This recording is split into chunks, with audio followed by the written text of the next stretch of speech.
Thank you very much, Chair, Honorable Shurie, and all the other members, and also the technical staff from Parliament. Thank you very much for giving me this opportunity to come before this joint committee.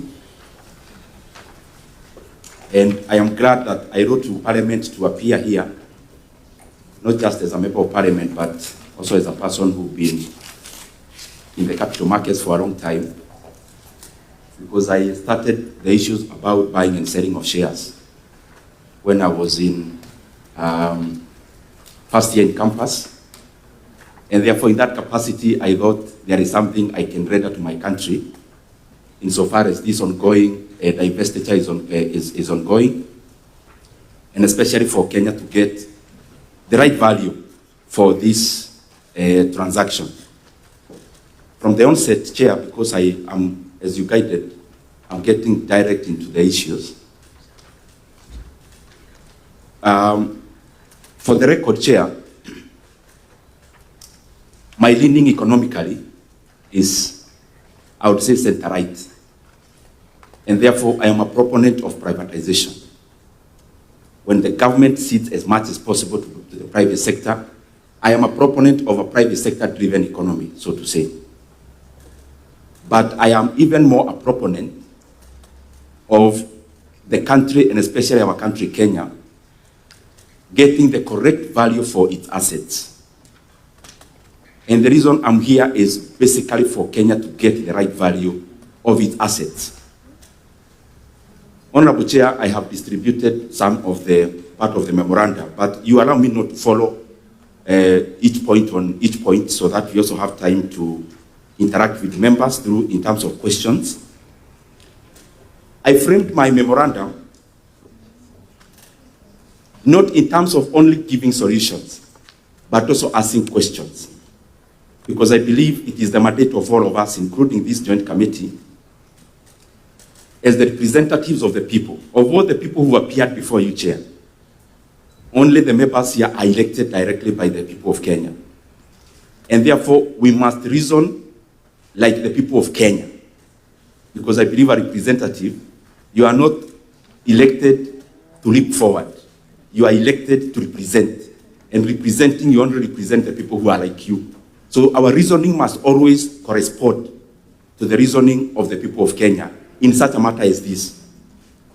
And therefore, Chair, some of the issues I'll be highlighting, I may give solutions given the experience I have, but I'll also give a lot of questions, because I believe those questions I'll be giving forth, it is also our business to seek for answers from the right offices where the people we represent may not necessarily be able to go there by their own.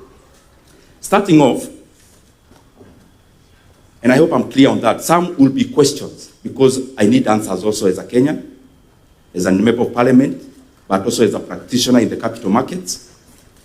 But others, I'll also be proposing solutions. The answers meaning there are technical departments of government who should provide answers to those questions. So, Chairman,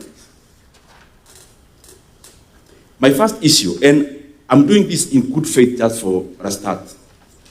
I'm doing it for good faith. If, for example, now I am told Kenya can get value for this transaction, I would leave this meeting because my business would be done. And having said that, I have some experience in the capital markets. Chair, you'll allow me. There is some information. I also have some I'll say today, some I'll say in the floor to guide this discussion nationally.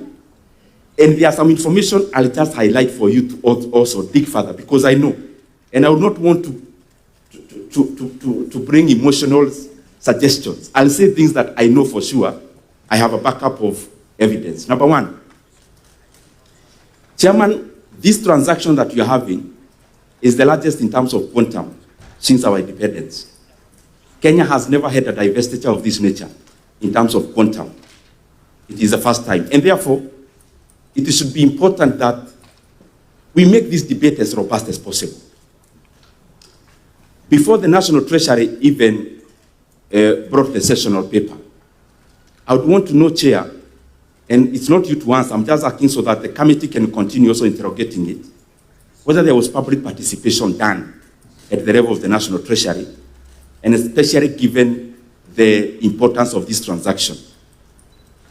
The second thing is that I am privy to the information that some of the people who actually represented the government of Kenya in this transaction are neither contracted by government, they are also neither civil servants. Who did they represent? And especially some I know.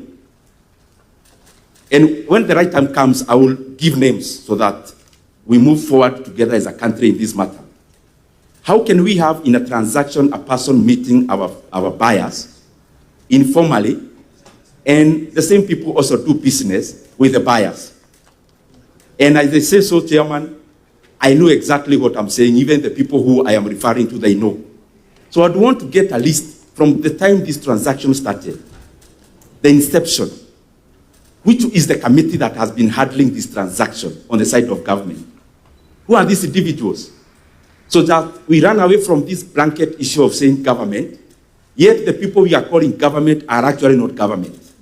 So, Chairman, it is important since this transaction started that we get a list of the individuals who have been involved in negotiating for this transaction. But some of the issues, because I've been following, I will raise, are also issues that have been raised by other people. And this is my second issue. It's about the valuation. Chair, when I raised this issue first, the response I got from government was market price. National Treasury, I asked, what is the basis of valuation? They talked about market price. Chairman, since when I started buying shares, there is a canon of the market that is not just in Kenya, but across. That markets can give liquidity, so that when I want to trade shares of KenGen, of Safaricom, there is somebody or a platform for me to trade with. But the market do not necessarily offer valuation. And I'll use Kenyan scenarios.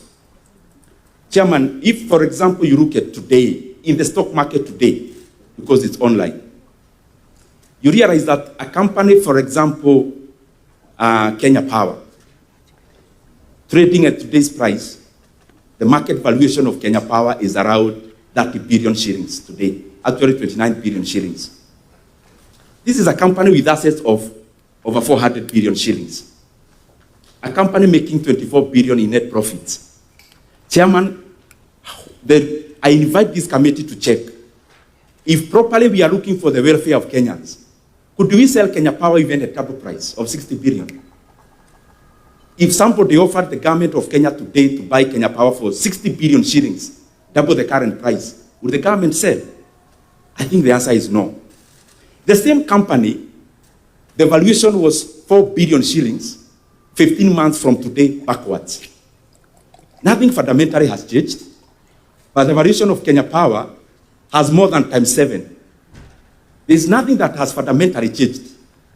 This just to show the vagaries of the market when it comes to valuations. You can talk about KenGen. KenGen is making around 10 billion in net profit every year. The valuation as of today is 60 billion shillings. Their asset is 500 billion shillings. The valuation of KenGen is 60 billion shillings today, Chair. Can the government sell KenGen even at 100 billion today and say we are dealing with market price? If you compare KenGen with a peer, a similar company, let me pick one market, for example, Nigeria. If you check NGX, the Nigerian stock market, there are similar companies like KenGen.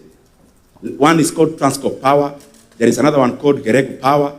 Geregu Power actually had a transaction the last 2 weeks. They produce power half of KenGen, yet their valuation is 200 billion. This is one market called Nigeria, valuing half of KenGen at 200 billion. This is our market here in Kenya, valuing double of Transcorp for 60 billion. That is a total mismatch. And that is why when there is a big transaction, markets are usually never used. And I'll give you the final example, Chair, so that we just understand where I'm coming from. I gave this on TV the other day, but it's good I say it in record. In 2013, Chair, I had some few shares of a company called Rea Vipingo. And the company was trading at 27.5 shillings. And I'm still handling the issue of market price. 27.5 shillings. So some guys decided we are going to buy off Rea Vipingo. And they gave us an offer, just exactly like the one we have from our buyers. They gave us an offer of 40 shillings. That was a 45% upside. And me, as a small-time shareholder, I was thinking, this transaction is too good. We need to fasten. I cash in the 45%. But what did they do? One company called Centum petitioned the Capital Markets Authority, and they decided to open the bid for other people to bid. What was the consequence? One company came, that one called Centum. This one had bid 40 for a share of 27.5. That is how it was trading in the market, and that is the last price Rea Vipingo traded in the market. So one guy gave us 40. After the bid was opened, me, I was thinking, with my 10,000 shares, this is already too good a deal for me. Sent a petition, they offered a bid of 50. After 2 weeks, another company gave a bid of 55 shillings. I actually thought it was drama.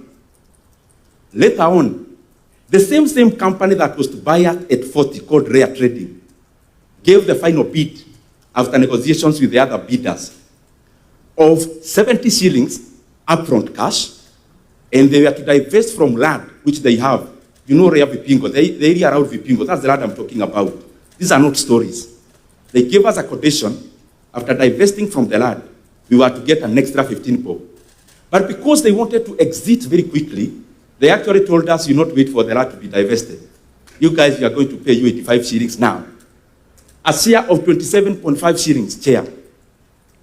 And I pocketed myself 85 shillings and other Kenyans. That is the reason why when you give forth a competitive process, you get people competing for your asset. The language of a buyer is not the language of the market. When I want to buy something and I start talking about the market, that is the language of the buyer, not the seller. And that is why I see a problem is. On the same chair, this is public information. If you check when the directors of Vodafone, their group now, they are called Vodacom, called for a press conference, they were very, very upbeat about the transaction. In Kenya, the way we are asking for information, you realize here most of the information we actually got it from the buyers. Most of the information was volunteered by the buyers. So when they went back to SA and they called the press, one of the people there actually commended the directors for getting such a good deal. So we are here as Kenyans giving our asset for a song when the buyers on the other side, they are being treated like kings for getting a good deal and of course for taking advantage of our incompetence as a country. Chair, the second thing I have handled it already. I could have given many examples, including the recent one of Amson and Baburi. Before the information leaked in the market that Amson was to buy Baburi, and the price they ended up paying, it is upward of 175%. But they calculated when the information had already leaked. That's why they talk about a single digit, a double digit upside. But the real one before the market leaked, it was over 175%. Just to give many examples. Even banks in Kenya are undervalued. So what I'm trying to say here in this issue of the market, it will be a tragedy for Kenya to value this transaction based on the market. Because even private companies, take for example, banks. I want to give an example of a bank like KCB, where the government has a 19% stake. The current valuation of KCB is less than 230 billion shillings. It is around 0.7 to book value. Meaning, if you disband KCB today, the money you would get, it is trading in the market at 75% of the value. Would we go to the market and say we are selling this company at market price really? Even I will give the final example of a company that has no government attachment.